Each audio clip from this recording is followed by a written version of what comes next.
Hello friends, তোমরা সবাই কেমন আছো? আশা করি সবাই ভালো আছো, সুস্থ আছো। আমিও এখন আপাতত একটু ভালো আছি। মাঝে আমার শরীরটা খুব খারাপ করেছিল, ওই জন্য কোনো ভিডিও বা ব্লগ আমি তোমাদের সাথে শেয়ার করতে পারিনি সেরকমভাবে। তার জন্য অনেক অনেক অনেক সরি, আমি খুবই দুঃখিত। সো আজকের ভিডিওটা স্টার্ট করা যাক। তো আমি আজকে বিকেলে উঠে দেখি হঠাৎ করেই উনুন টুনুন সব বানানো আছে, খেলনাবাটি সব জোগাড় জাতি হচ্ছে। আমি শুনলাম যে ওরা একটা ছোটোখাটো পিকনিক করছে। তো এখানে দেখো আলু এনে রেখেছে, লঙ্কা এনে রেখেছে, সবই মোটামুটি এনে রেখেছে। আর দেখো মাটির ছোট ছোট কেড়েগুলো হয়, ওগুলো এনেছে খেলনাবাটি থেকে। খুন্তি, হাতা সব এনে রেখেছে, মাটির সরা সব কিছু এনে রেখেছে। দুটো ছোটো হাঁড়ি, একটা বড় হাঁড়ি। তো এখানে দেখো কি সুন্দর লাগছে না, যেমন আমরা ছোট্টবেলায় একদম খেলাধুলো করতাম মাটির জিনিস নিয়ে, ঠিক তেমন লাগছিল রান্নাবাটি খেলা। আর এখনকার দিনে তো রান্নাবাটির পাট চুকেই গেছে, তাই মাঝে মধ্যে এগুলো দেখলে খুব মনটা খুব ভালো হয়ে যায়। আর এখানে দেখো আলু, টমেটো, লঙ্কা সব এনে রাখা হয়েছে। তোমরা গেস করতে পারো যে কি হচ্ছিল, কি রান্না করা হচ্ছিল আজকে পিকনিকে। তো দেখো ভিডিওটা করছিলাম আমি, আর আমার নিজেরই খুব ভালো লাগছিল, কারণ ছোটোবেলায় আমিও রান্নাবাটি খেলতাম, কিন্তু খুব একটা হয়ে ওঠেনি, কারণ আমি অল্প বয়সেই ফ্ল্যাটে চলে গেছিলাম। আর তোমরা যারা ফ্ল্যাটে থাকো তারা অবশ্যই জানবে যে ফ্ল্যাটে হয়তো এগুলো হয় না, বা হয়, কিন্তু আমি কখনোই এগুলো করতে পারিনি ফ্ল্যাটে। তারপর দেখি মা ওদের সাথে যোগ দিল। মা এখানে টমেটো, লঙ্কা সব কিছু সাজিয়ে দিচ্ছিল মাটির রান্নাবাটির ওপর। তারপর দেখে এখানে একদম রাত থেকে কাঁচা ছোলা ভিজিয়ে রাখা হয়েছিল, কি সুন্দর লাগছিল। সব কিছু মিলিয়ে একটা আলাদা রকমই লাগছিল। আগেকার দিনে আমাদের ঠাম্মারা, দিদারা সবাই এরকমভাবেই উনুনের মধ্যে রান্না করতো। তারপর দেখি ময়নাও এসে আলু ছাড়াচ্ছে, মাও এসে আলুগুলো কুচি কুচি করে কেটে নিচ্ছিল। তোমরা গেস করে অবশ্যই আমাকে কমেন্টে জানিও যে কী রান্না হচ্ছিল। এখানে দেখো ময়না খুব সুন্দর আলু ছাড়াতে পারে, আর মানু এখানে পাশে বসে বসেই হালকা করে পেঁয়াজ ছাড়িয়ে নিচ্ছিল। আর মা দেখো হাঁড়ির মধ্যে আলুগুলো দিয়ে নিয়েছিল, এবারে হাঁড়িটা উনুনের ওপর চড়াবে। আর মানু কুচি কুচি করে পেঁয়াজগুলো আলাদা করে কাটছিল বসে বসে। আর আমি বললাম একটু ঠিক করে বস, ভিডিও করি। আর তারপর আমার খুব গরম লাগছিল বলে আমি ক্লিপ আটকাতে চলে গেছিলাম ঘরে চুলেতে।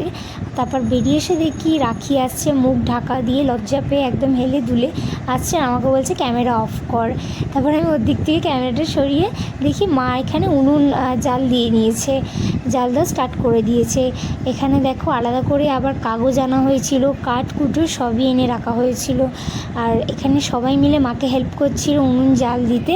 আর রূপম সেরকম কিছু পারে না বলে মায়ের হাতে হাতে কাগজ, কাঠ এইগুলো সব এগিয়ে এগিয়ে দিচ্ছিল।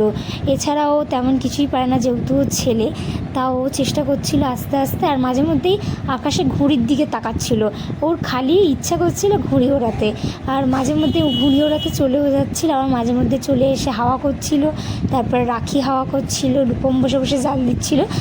এইরকম করে করেই সেদিনটা কাটছিল। মানু এখানে ছোট্ট করে মায়ের ফোনে একটা ভিডিও করে নিল। রাখিকে আমি একটু জল এনে দিতে বললাম, ও আবার একটু জল এনে দিল আমাকে। রাখি দেখি এখানে আবার জাল দেওয়ার জন্য বসে পড়েছে।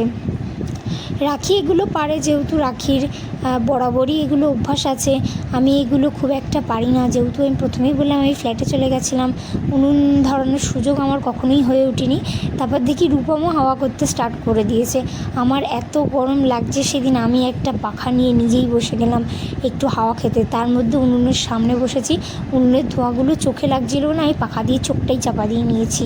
আর দেখি মানু উঠে লাফালাফি করা স্টার্ট করে দিয়েছে। তারপর দেখি মণিমা, বাবা দুজনেই চলে এসছে এখানে। যেহেতু বাবা কিছুই বলে না, বাবা বলে যে এই সময়টা আর কখনো ফিরে আসবে না, যা এনজয় করার এখনই করে নিতে হবে। তাই বাবা কখনোই এগুলোতে খুব একটা বাধা দেয় না। বাবা উল্টে বলে হ্যাঁ তোমরা সব কিছুই করো, কিন্তু পড়াশুনো বজায় রেখে করো। এখানে দেখো কী সুন্দর কাঁচা ছোলা, নুন, পেঁয়াজ সব কিছু এনে রাখা হয়েছে। এখানে হাঁড়ি থেকে জল উতলে যাচ্ছিল, যে কিছুটা ভাত ফোটার মতো হচ্ছিল, হাঁড়ি থেকে পুরো জল উতলে যাচ্ছিল, মাঝে মধ্যে আগুনটা নিভে ধোঁয়া বের হচ্ছিল। আর এখানে একবার একটু আলু সেদ্ধ করা হয়েছিল, যেহেতু হাঁড়িটা একটু ছোটো ছিল, আলু ওতে ধরছিল না। তাই জন্য আর একটু আলু রাখা হয়েছিল, যেটা পরে সেদ্ধ করা হচ্ছিলো নুন দিয়ে। আর যদি আমার ঠাম্মা বেঁচে থাকতেন তাহলে উনি এগুলো থেকে খুব খুশি হতেন। উনি 2 বছর হয়েছে মারা গেছেন, কিন্তু উনি এগুলো খুব পছন্দ করতেন। এখানে এই মহাশয়ও চলে এসছে বৌদির কোল চেপে, আর এখানে মা দেখি নিচু হয়ে উনুন জাল দিচ্ছে, মাঝে মধ্যেই আগুনটা নিভে যাচ্ছিল। আর আমি এখানে একটা মালাই কুলফি এনে খেতে বসে গেছিলাম, তার মাঝে সন্ধেও হয়ে গেছিলো। দেখি এখানে ওরা একদম রান্নাবান্না সেরে ফেলেছে। এবার তোমরা একটু একটু নিশ্চয়ই বুঝতে পারছো যে ওরা কী রান্না করার চেষ্টা করছিল। ওরা আলু কাবলি করার চেষ্টা করছিল। প্রথমে আলুটা সেদ্ধ করে নিয়েছিল, তারপরে একটু টমেটো দিয়েছিল, কাঁচা ছোলা, পেঁয়াজ, নুন আর একটা জলজিরা দেওয়া হয়েছিল। আর ভীষণ টেস্টি হয়েছিল, ভীষণ সুন্দর করে মাখিয়ে নিচ্ছিল।